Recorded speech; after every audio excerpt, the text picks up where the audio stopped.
Good evening. Good evening, everyone. Welcome to Monday evening meditation program.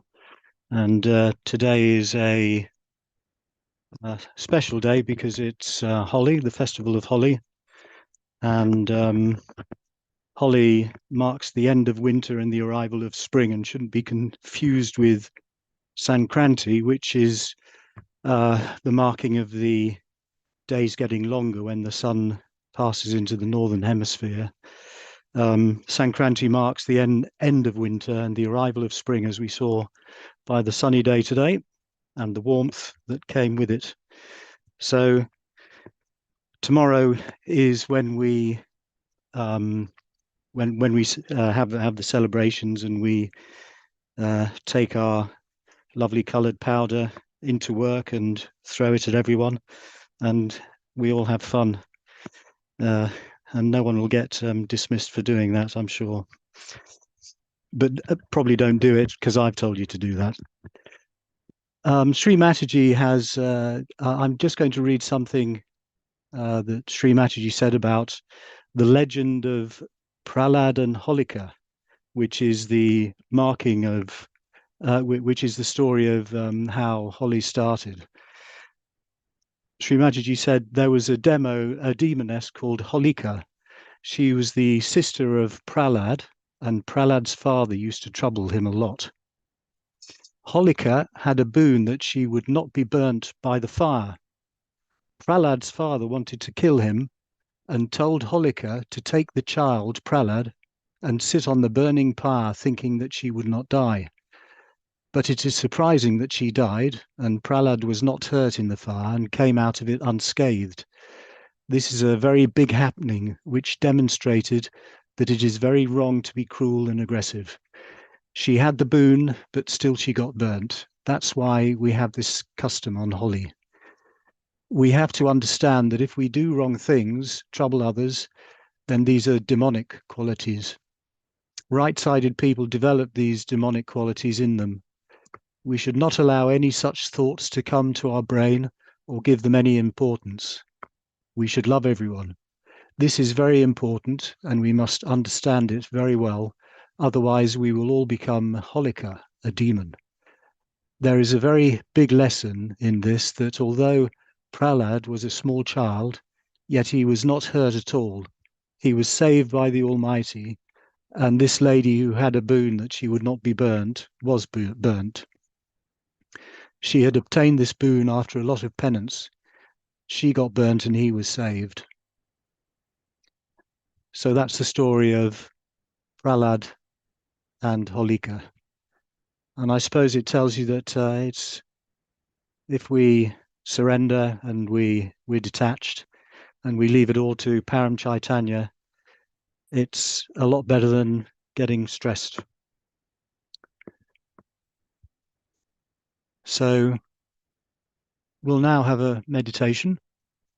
And so if we haven't already done it, let's all raise our Kundalini and put on a bandana.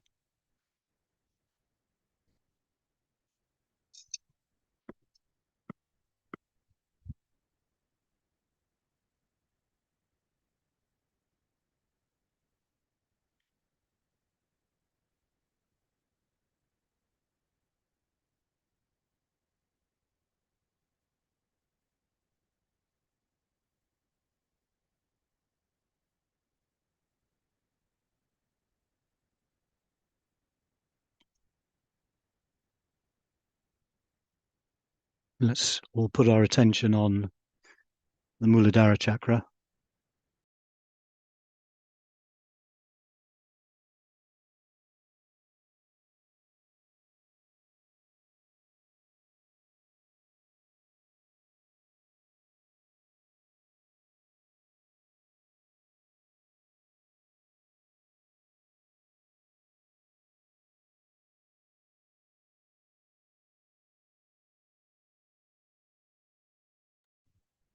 We'll say Ganesha mantra 4 times.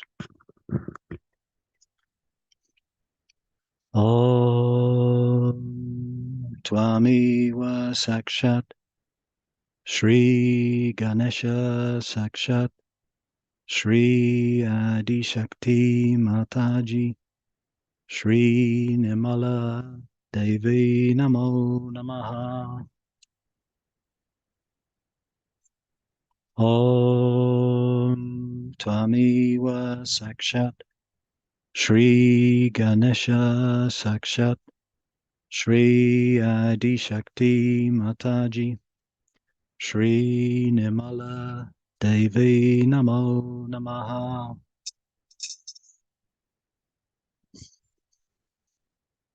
Om Tvamiwa Sakshat Shri Ganesha Sakshat Shri Adi Shakti Mataji, Shri Nirmala Devi Namo Namaha.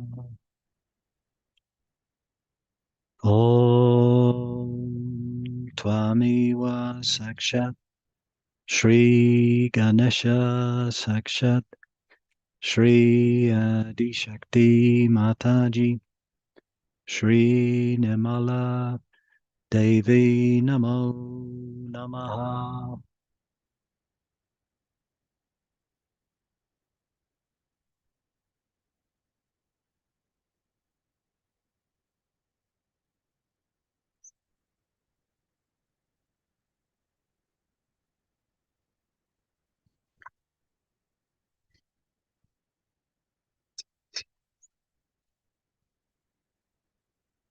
Let's bring our attention to Nabi.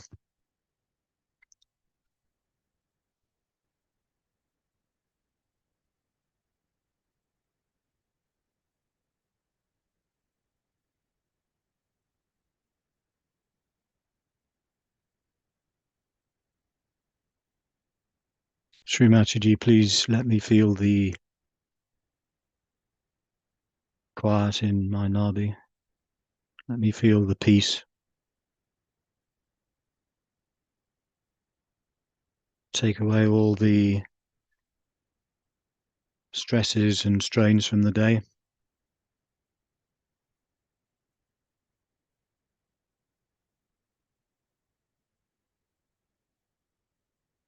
Just let me feel peace and satisfaction.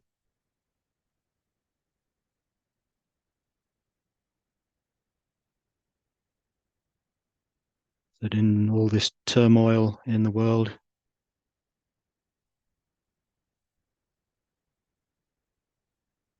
we can still be peaceful.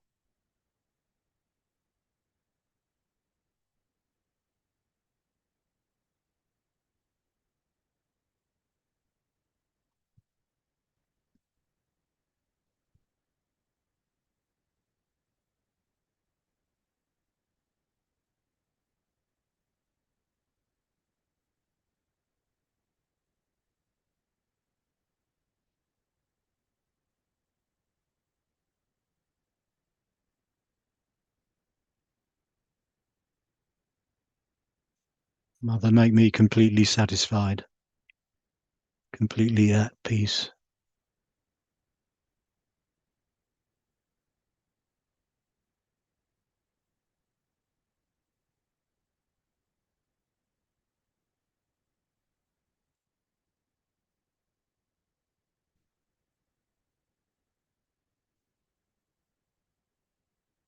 Let's widen our attention to the void.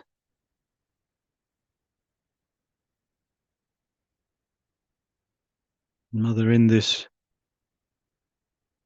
with this peace, let me feel the gravity and the authority and the silence of the Guru.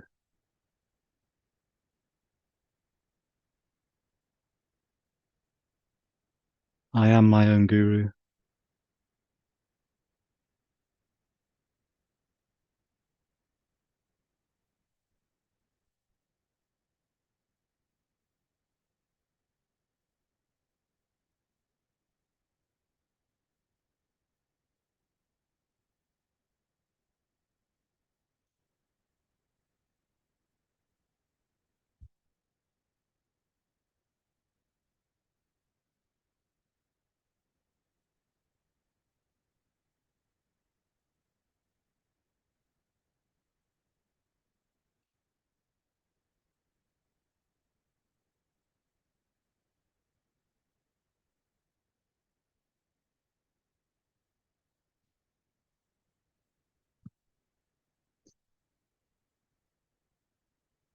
Let's say Sri Adiguru Dattatreya.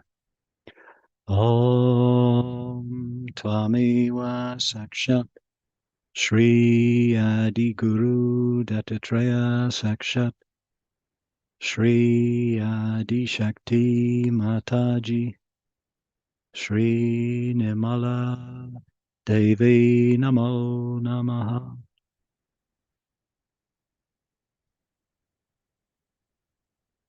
Let's bring our attention now to the Vishuddhi.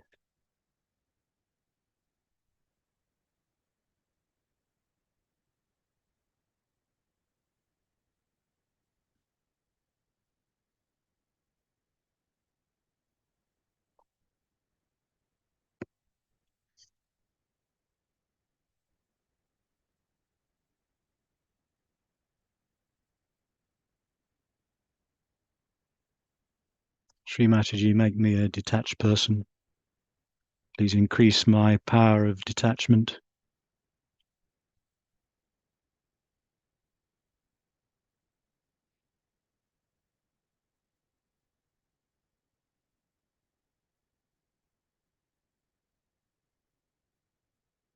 Let me communicate powerfully and sweetly.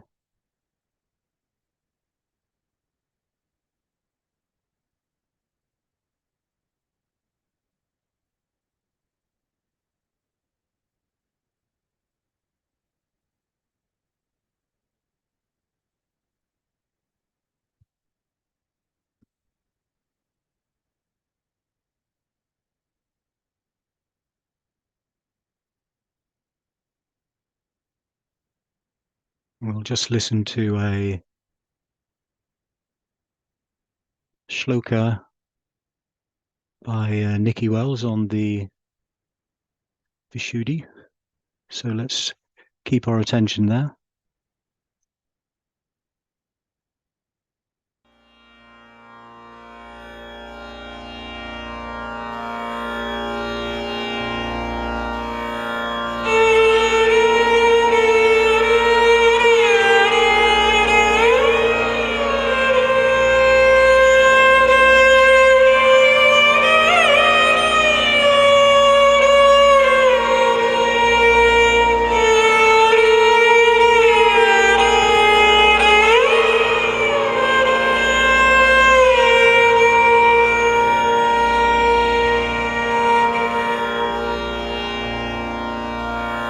कस्तूरी तिलकं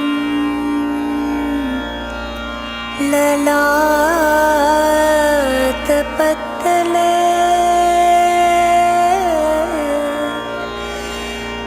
वक्षस्थले कौस्तुभं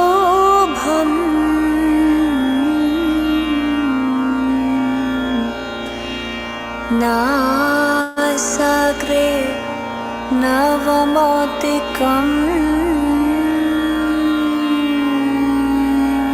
करतले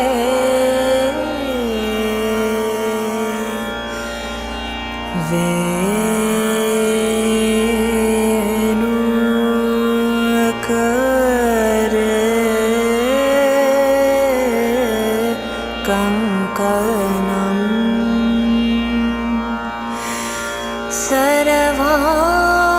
सर्वांगे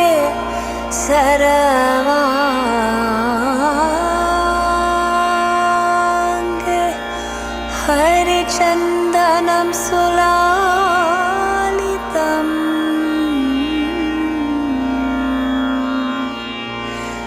कन्ते च मुक्ता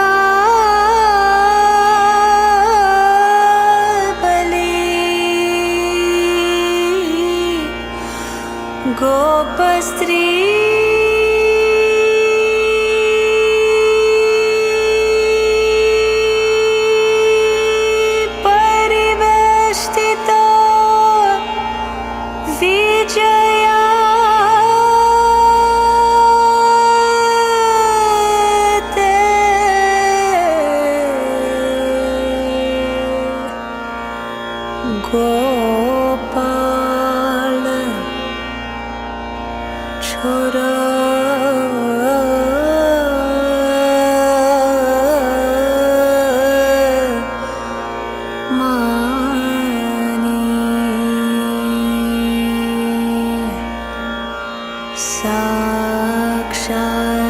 श्री आदिशक्ति माता जी, श्री निर्मला देव्यै,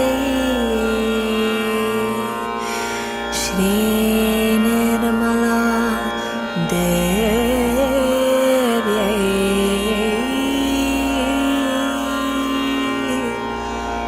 नमो नमः।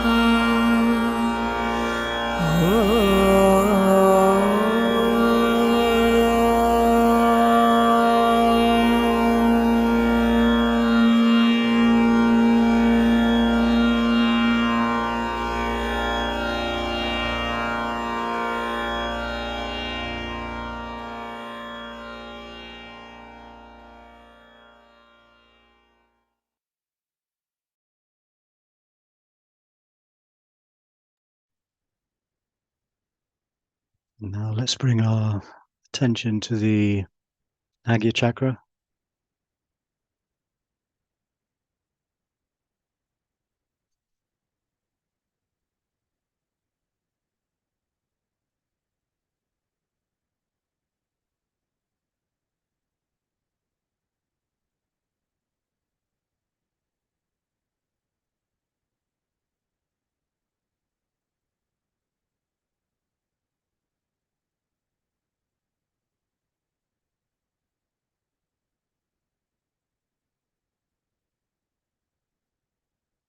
I forgive everyone and I forgive myself.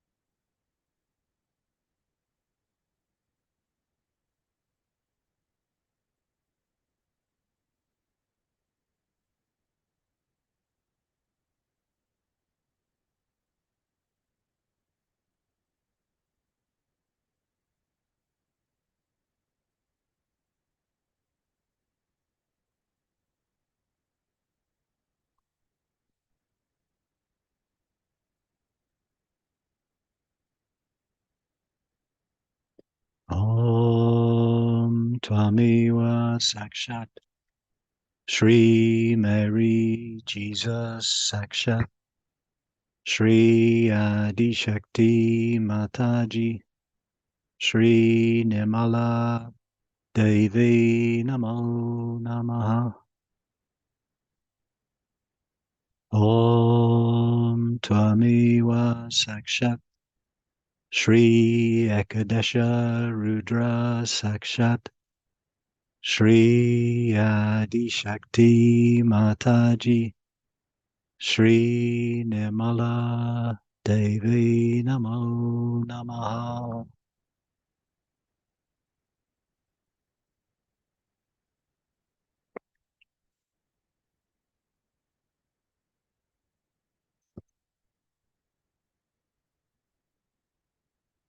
Let's take our attention into Sahasrara.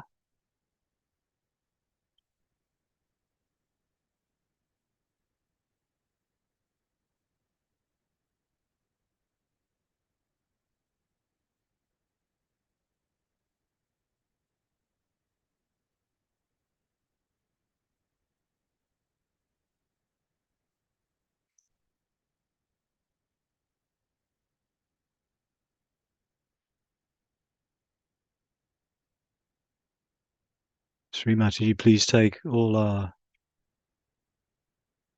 Kundalinis into Sahasrara and let us all be at your lotus feet in Sahasrara tonight.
So now we're going to play 15 minutes or so of Sri Krishna Puja talk in 1993 from Hathnakund in India.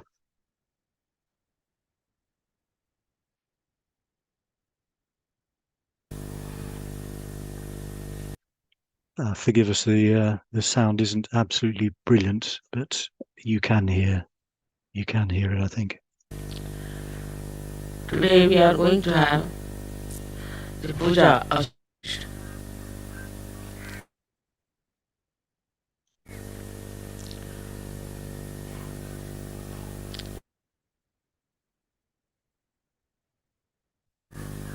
in Sri Krishna's life. The river Yamuna has played a very great role. Yamuna river is a very deep river and the water has a blue color, which they say Sri Krishna also had.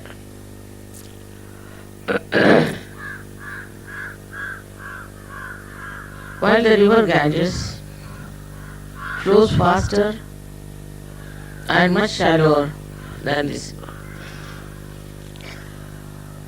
Next year maybe we might go to Allahabad, might be able to see the two rivers meet.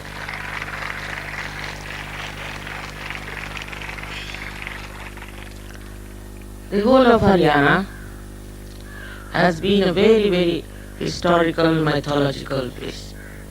You must have known about it, that Pandavas and Kauravas fought in Kurukshetra, and also all this area has been used since long for meditation. Markandeya, whose name you have heard many times, meditated in this area. First he was in Maharashtra, where you have seen the Saptashringi. And after that, he came down here and meditated and wrote his treatise. Everywhere you find a place of a peer. Also they are realized souls who have been respected till today. To begin with, we have to say that this is the area of great spirituality. Because Sri Krishna lived here, and in those days there were no cars, not this transport. So he has vibrated all this land so beautifully. Very fond of playing near the river Yamuna. Of course, his childhood was not spent here, but later on, when he became the king, he used to visit this place many a times.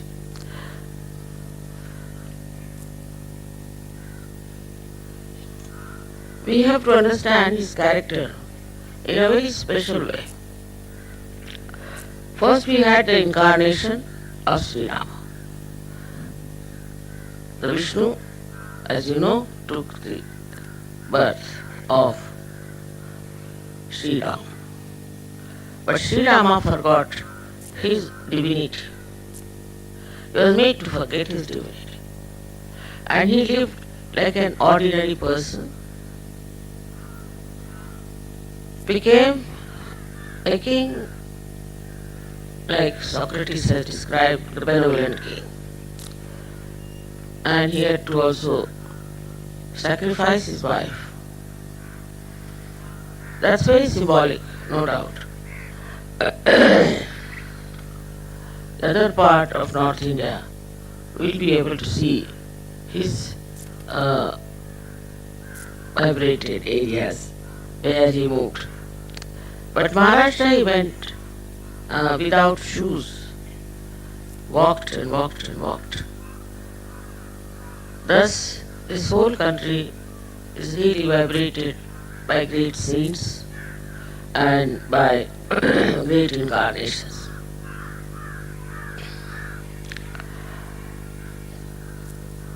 Sri Krishna's one side was that he was like a child, and he wanted to create an atmosphere of mirth, of joy. Because at the time of Sri Rama, after him, the religion was taken very seriously, and people started doing very serious type of religion. The same incarnation again reappeared. Sri Krishna. And Sri Krishna wanted to show that spirituality is not serious. It's Leela. It's a game that you have to play. And in his lifetime he showed. People don't understand him at all because from Sri Rama's concept they cannot condescend to come down to the sometimes to the level of Sri Krishna, which was I think was much higher. Because he had to show that all this world is just a joke, is Maya. And beyond that is joy. His whole style was very interesting. That time they couldn't have such beautiful pandals, they couldn't have so many disciples. So he tried on his own style. And his style was, when he was a child, there were many milkmaids whom they called gopis. They would be taking their bath in the river Yamuna. Not here. He would just break their water pitcher and the water would flow on their back. This Yamuna river was vibrated by Radha. Radha. Ra means energy, Dha means the one who sustains. Radha, Dharayati Sada. Radha. And he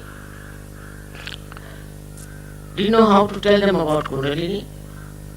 So he used to throw stones, small stones, at those pitchers and the water would flow down their backbone, thus giving them the blessings of the Kundalini.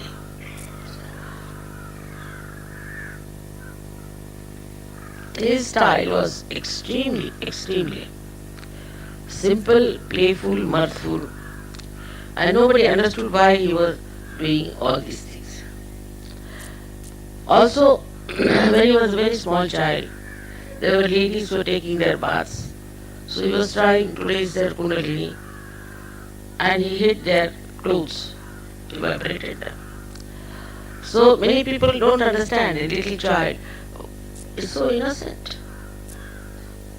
And he was teasing them and tried to show that life is nothing but joy. And he gave them those clothes.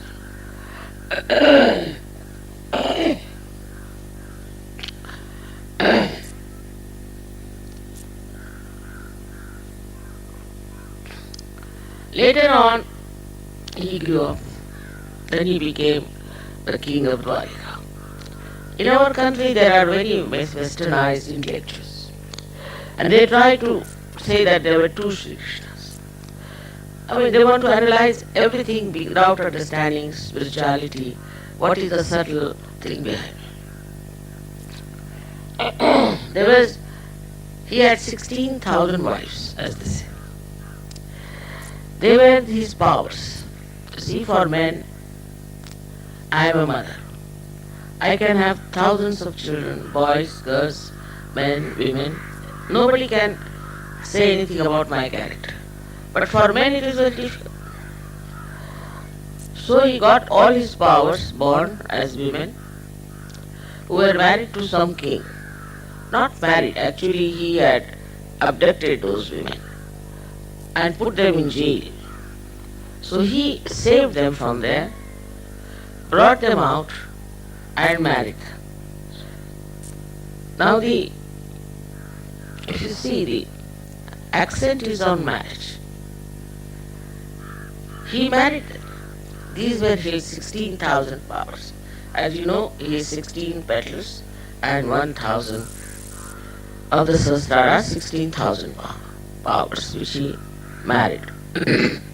Then he had 5 wives, for which also people have objection. Only Krishna can do like that. 5 wives are the 5 elements. The essence of them, the causal of them came as his wives and he married them. But he was such a detached soul. There's a lot of stories about detachment.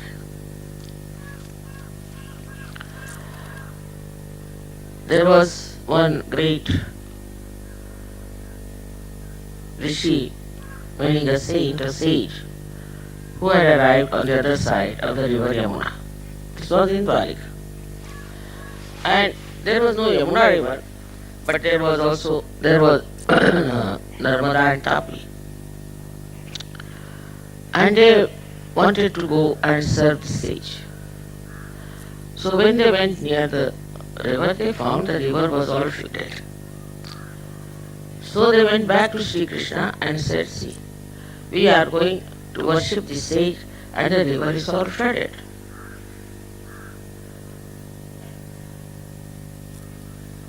So he said, alright, you go and tell the river a truth. By that truth it will go down. What's the truth? That Sri Krishna is a brahmachari, is a celibate person. He had 5 wives.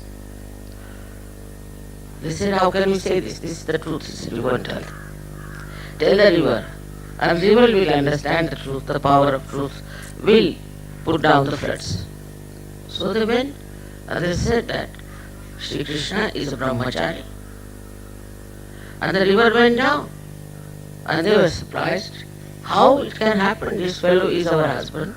And how can he say that he is a brahmachari? So this they served the sage, served him well, gave him food, looked after him, and when they came back, they again saw the river was in floods. So they were quite worried how to cross the river now. So then went back to the sage and informed the sage that, see, we have to go back and the river is in speed and we don't know how to cross over. He said, it's very easy. If you want to go, it's very easy. They said, how? How did you come? He said, Krishna told us like this to tell that the river is celibate. That I am celibate. And the river, Narmada is also a celibate river. So the river went down. Alright, then you go and tell the river now that I didn't eat any food, nothing I ate. I'm just fasting. They said this fellow ate like a glutton and telling us a lie like this. And how are we to believe this man? So they went to the river, and to the river they said that this sage didn't eat any food, he is on a fast, and please go down. And the river went down. So they were surprised how this fellow has eaten everything. And despite that, when we told such a big lie, this river has listened to this lie. So they crossed over. The point is, those people who are at that level, even when they eat, they don't eat. Even they are married, they are celibate. It's a state. It's a state in which you are completely detached. Absolutely detached. You don't feel the attachment of the work you are doing or the life you are leading. I cannot say how one should become detached. Of course, with the Kundalini working out and you meditating all that and fixing the Kundalini properly, it will work. You'll be amazed how you will become detached about things and how you can manage things without feeling that you are doing it. How you can work out so many things without feeling even tired.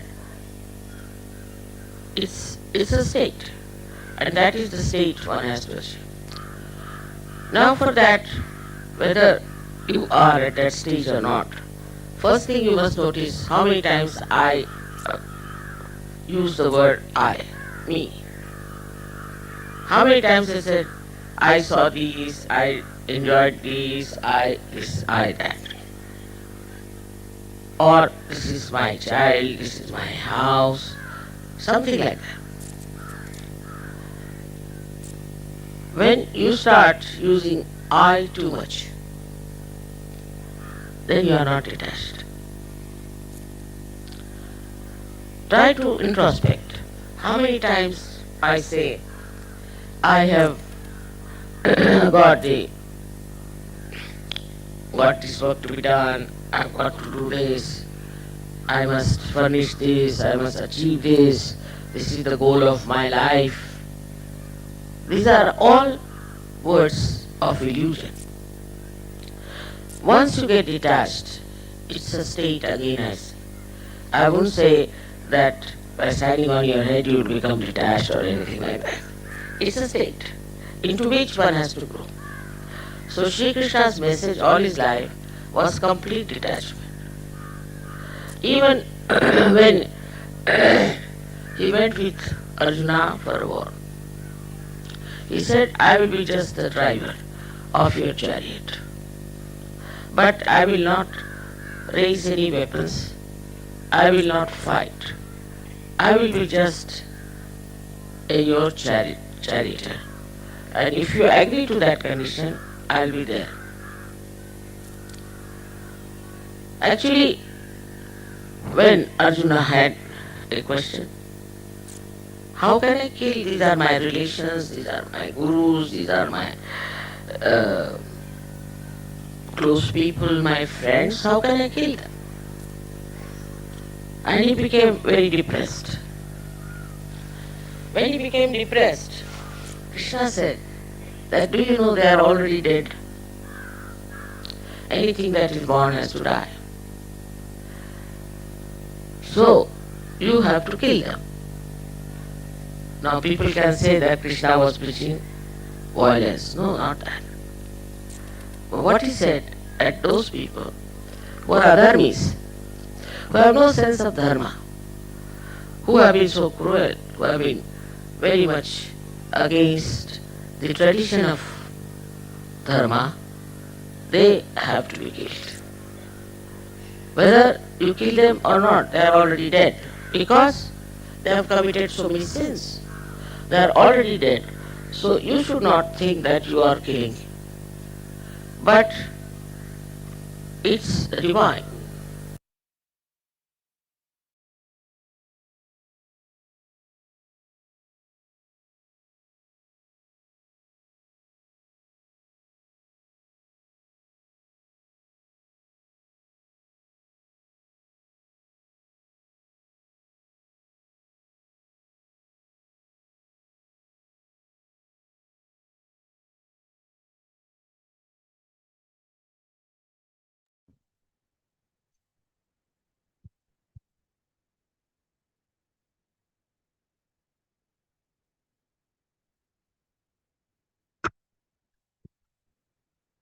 So we'll finish tonight's program by having we'll just say the three great mantras together, and then we'll place a bit of music afterwards for those who wish to listen to some. So thank you all for coming, and we'll say the three great mantras.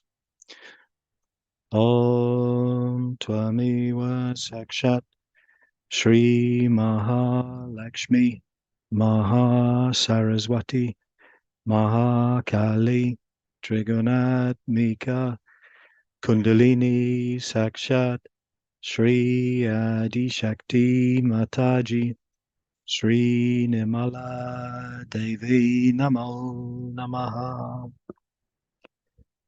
Om Tvamiwa Sakshat Shri Kalki Sakshat Shri Adi Shakti Mataji Shri Nirmala Devi Namo Namaha.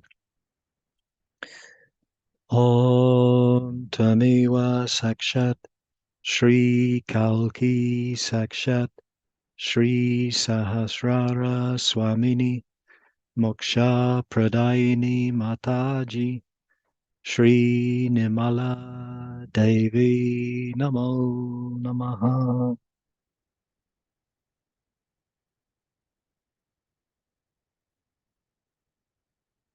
Let's namaskar and all put on a bandan. Have a lovely week and enjoy your Holi festival tomorrow.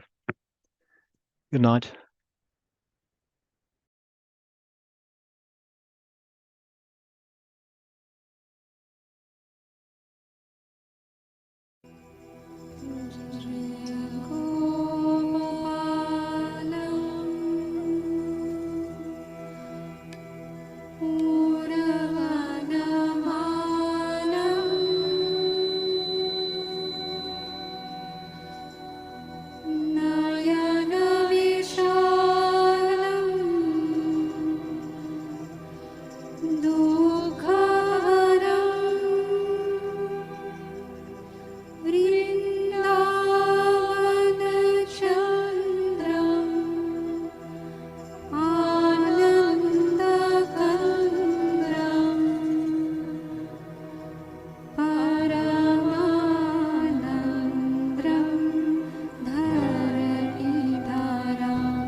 Jaya Gopal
सुखसारं तत्त्वविचारं ब्रह्मपरम् अजनन्दकुमारं सर्वसुखसारं तत्त्वविचारं ब्रह्मपरम्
Brahmani